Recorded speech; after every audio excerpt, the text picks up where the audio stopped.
Welcome, beautiful Paris Saint-Germain family. As you can see, my voice is completely cooked after having a 24-hour live stream after Paris Saint-Germain won the UEFA Champions League.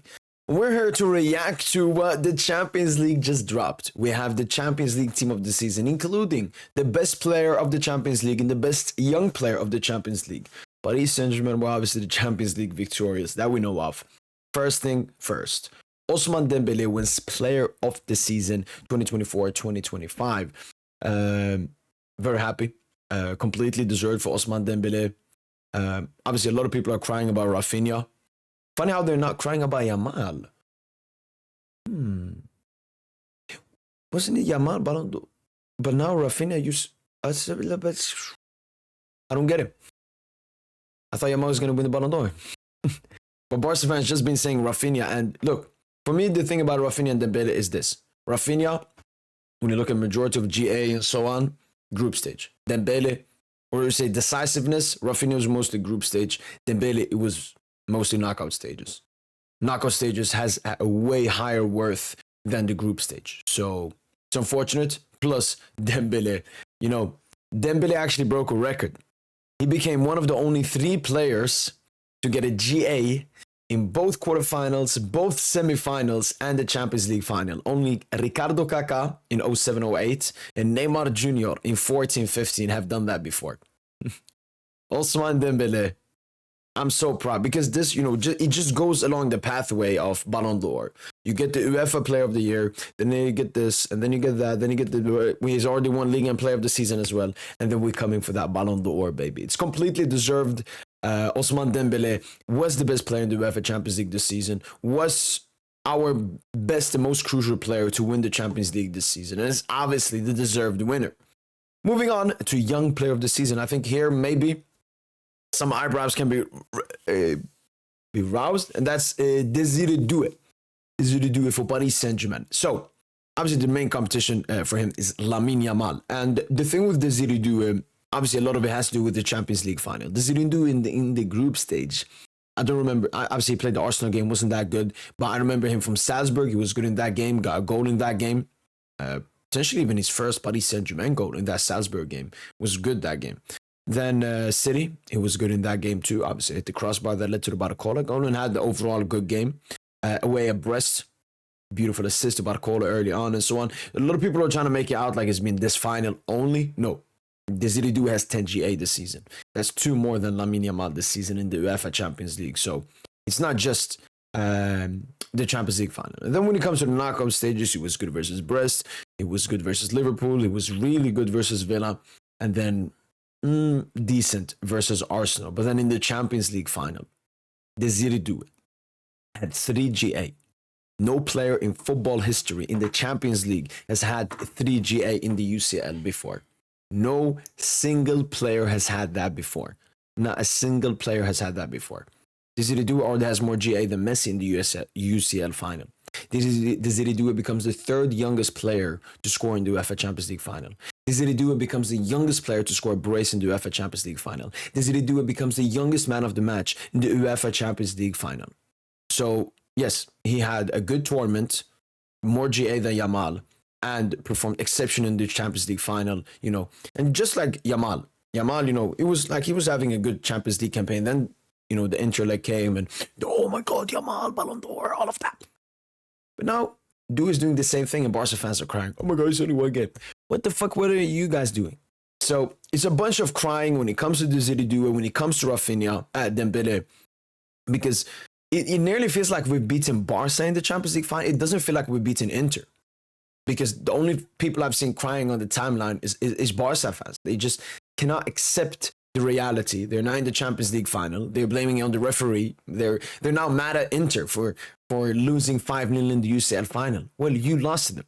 But shout out to Désiré Doué and shout out to Ousmane Dembélé, the 2 deserved best player and young player. And I mean, this is, as I said, on the pathway to a Ballon d'Or and on a pathway to the Golden Boy. And now we come to the team of the season.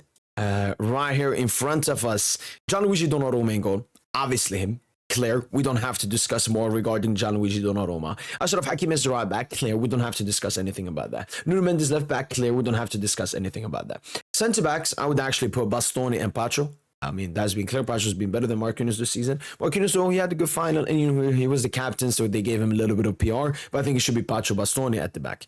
Moving into the double pivots, if they only want to play two midfielders, maybe do is a third midfielder. Vitinha got to be there, and Joao Neves got to be there. Declan Rice has to leave this team.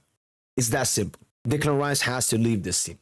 I have no clue what Declan Rice is doing in this team. Those two Fugazi free kicks versus Madrid are not going to change anything. It's probably, all the Prem fans wanted to get some kind of Premier League player into this garbageness, and they managed to get Declan Rice into this. But he absolutely should not be there. I honestly think a midfield three, if we're going to do only a midfield three, it should be Vitinha, it should be Joao Neves, and it should be Pedri. That would be my midfield three. And then up in attack, Dembele, obviously.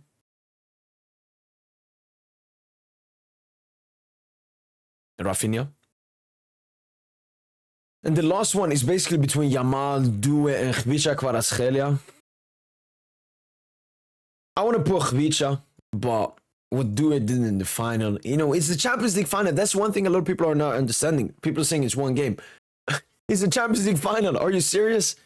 So I think the attack will be Desiree Due, Ousmane Dembele, and Rafinha. Yamal nudging out. Vitinha, Joao Neves, Pedri midfield. Yeah. That's perfect. Due takes Yamal's spot.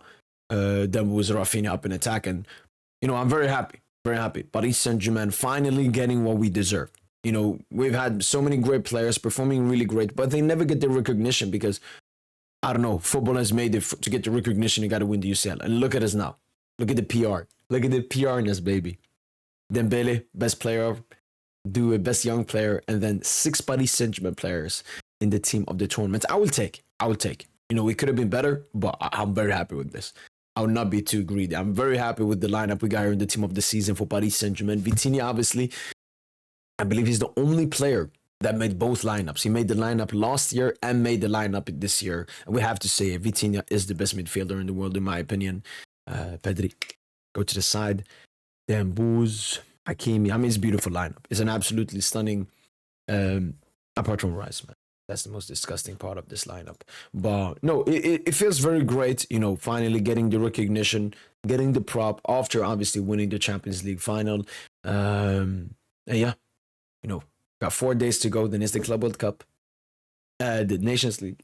And then a couple of days, 1 week after that, we have the Club World Cup. So I'm really excited, but I'm still trying to take in. We just won the UEFA Champions League. I still cannot fully believe it. I still cannot fully comprehend that Paris Saint-Germain, the club I've been supporting since 2012, have won the UEFA Champions League.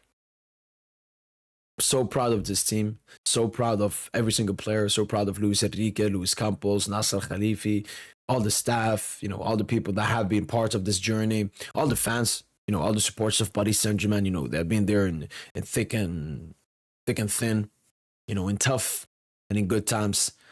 Man, and I'm so proud of this team, and why I'm also very happy for them is they're getting the recognition, as I mentioned. Dembele getting the best, Due getting there, and 6 PSG players featuring in the 11. Potentially could have been more in the 11 as well, but it's absolute domination. We've talked before about the Ballon d'Or top 10, Ballon d'Or top 30. It should be dominated by Paris Saint-Germain players. At least 10 PSG players in the top 30, and I'm not kidding. But obviously, I'm expecting us to at least make a semi in the Club World Cup for that to happen. Obviously, I want us to win the Club World Cup. I believe we'll win the Club World Cup.